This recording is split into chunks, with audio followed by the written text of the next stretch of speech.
Kings and queens, your majesties, welcome back to the channel. Thank you so much for returning. Trust you and yours are well, and you're loving yourself and others like always. Many thanks to all of you for the support you give to the channel. Thank you so much to our channel members, to our anonymous supporters, to all of you, my esteemed subscribers. You loved, celebrated, and of course, appreciated. So today, we will have this discussion that is going on viral right now, and I'm talking about the response that Chad gave to Donald Trump pertaining this travel ban.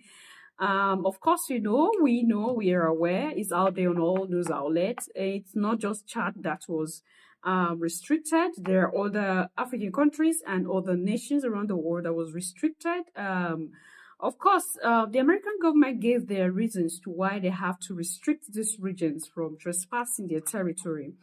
And these regions have, replies to give to this government. Some are okay with it.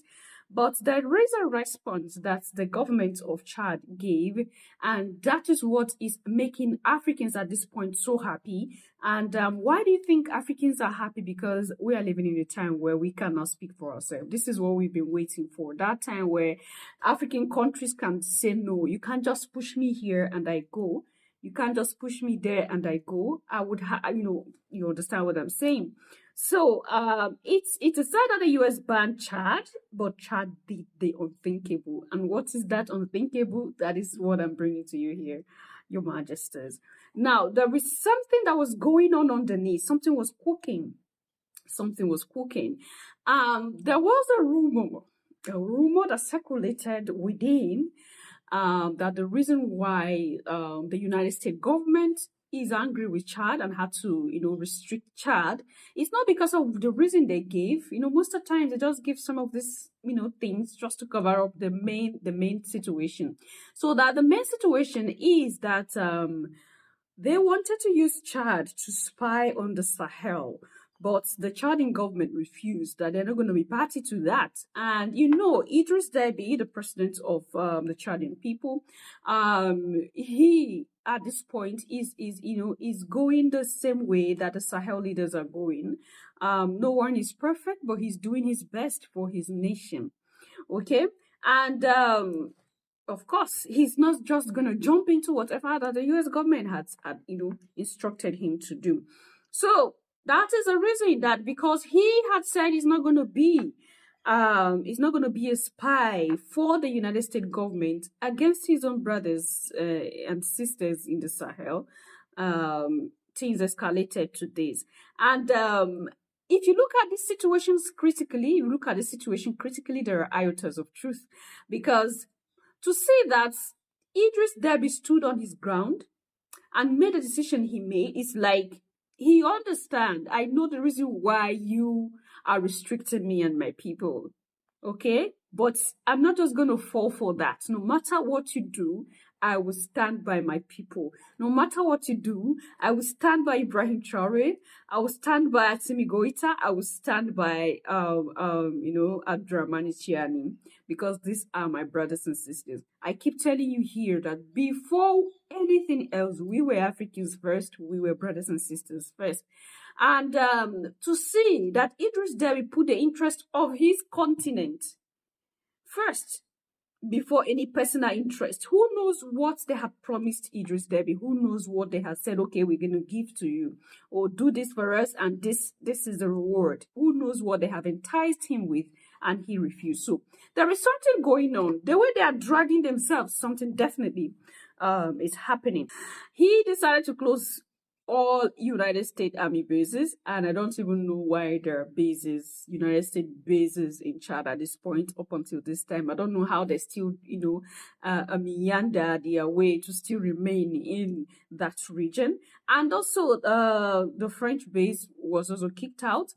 And there was something he wrote on his social media handle. He said, I have instructed the government to act in accordance with the principles of reciprocity and suspend the granting of visas to citizens of the United States of America. This is exactly what is being done to his own citizens. And why should he not retaliate? It's just normal. At this point, this is a season of do me, I do you.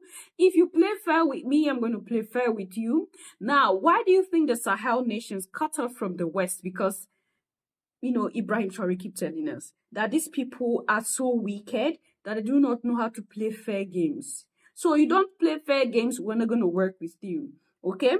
And he went further to say that Chad has neither planes to offer nor billions of dollars to give, but Chad has its dignity and pride. Oh my goodness, this is what got everybody out there.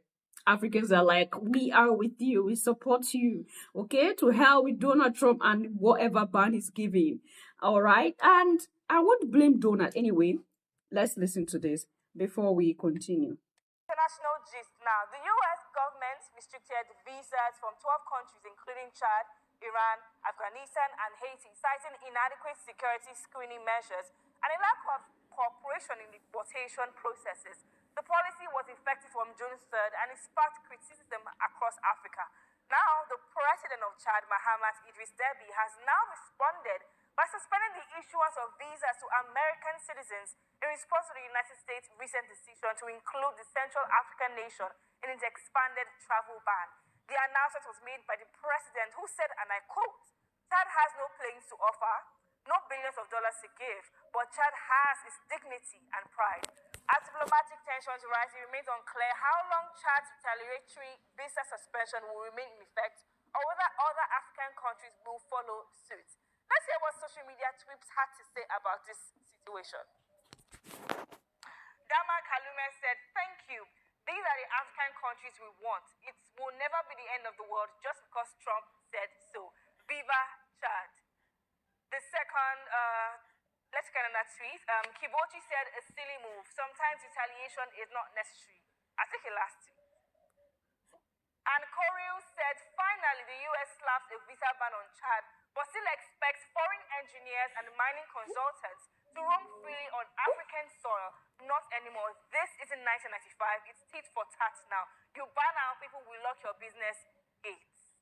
Well, Emmanuel, well, some people are, I mean, what do you have to say about what the Chadian president has done? All right, Majesties, that was it. And what I was saying initially was that why do you think that you need to travel out of the continent to make it better, to make it big, to succeed? Why do you think so? When these people, to succeed, they had to come to learn from your ancestors. And then at this point, you are disgracing your ancestors, running to them, and they are kicking you back. If you've been with me here for some time now, it wasn't long before this whole thing started. Like I keep telling you, I don't see visions, but I'm not a seer rather. But when you look into situations and you look back into history, you understand that nothing good is coming from this set of people. For you as melanated, as African, nothing from the past up until this time. Your Majesties, we have been the one that good come from us to the world. It's just that they keep taking advantage of us. I told you that there was a time that it became so rampant on the internet. Everybody is telling you how to relocate. Every country in the continent has someone who they have paid to entice people to leave their countries. Okay, how to relocate from Ghana, how to relocate from Nigeria, how to relocate from Namibia to the United States, to Canada, to wherever you. Everywhere you see how to relocate. A lot of people were struggling to see that they go away. Oh, Africa is now a hellhole. Let us leave. And I was asking you all a question at that time. If we leave our nations claiming things are hard, things are difficult, you leave your nation. Just imagine everybody leave Africa to all these countries. Who is going to remain to take care of that which we own? No. I was talking about it here. Some people are like, "Oh, you're bad. You don't want people to go to a place to go and make ends meet. Oh, because you're living comfortable, you think everybody's living the same. Oh, what of you? What?" A lot of people said what they want to say. It's not even up to a year. The kicking back have started. The rejection have started. These were the same people that entice you into running to them. And even when you run to them, what do you get in return? Your Majesties. And of course, it is the truth that Africa is becoming something else. It's so difficult. And not just Africa, the whole world at this point is shaking. Oh, Africa is poor, Africa is this, Africa is that. And I had a question I was asking. I keep asking those questions. During those time when I was making those videos, I asked you all. If you feel that Africa is now in a particular state, or maybe a state that is not redeemable, who is responsible for Africa in this particular state that Africa is in? We don't think. The same people who entice you to come to them. Oh, we're going to give you jobs. Oh, we're going to give you this. We're going to give you that. The same people are the ones who are the cause of the problems, the downfall of the continent of Africa. How can the same people who cause your pain give you joy? No, we don't see these things as they are. We're interested in, what we eat today. What about tomorrow? What are we building for tomorrow? And this is exactly why I keep telling you, there was a time I said Black people need to learn something from the white people. And a lot of you were angry. Why should we learn something from white people? They do not think of today alone. They think of their races in the future. And so they work towards the future. Even if it means them sacrificing their lives, as far as it's going to help their race, they are ready to go all in. But the Black man is just okay with the enjoyment of today. Acquire the money, spend it on, things that are not so important. Show the world that you have money, you're rich. It is quite unfortunate, Your Majesties. So, I'm not digressing, it's still within the discussion. Okay? To see that we have leaders like this is the joy that we have. I'm so happy.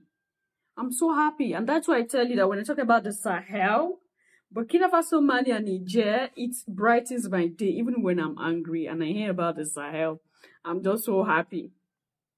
And the joy increased to see that the leaders of other nations are also beginning to take a step forward. They are challenged by these three wise men in the Sahel to do something, to make a change. And that is the joy for me. And I believe it's the joy for every well-meaning, African out there, or those of African descent out there. What do you think, Your Majesty? Do you think that, like the other commenter, do you think that it was a bad idea, or it is a bad idea that the government had to, go head on with the United States government? Do you think so? Do you know a lot of Africans are so, they are so in awe. I don't know if it's fear or it's love or it's just, I don't know. There is there's this way they see these world powers as word, whenever you talk about United States government, you talk about the French government, you talk about the United Kingdom, you talk about these people, the collective West, the leaders. A lot of Africans begin to see them as gods and goddesses that can do the unthinkable, that have eyes everywhere. They begin to fear them. So the moment an African leader begins to, go head on with these people, a lot of Africans begin to say, oh, be careful. It's not all the time. Then it is when. If it is not all the time, you retaliate. Then when do we retaliate as Africans? Because we've not been retaliating all this while.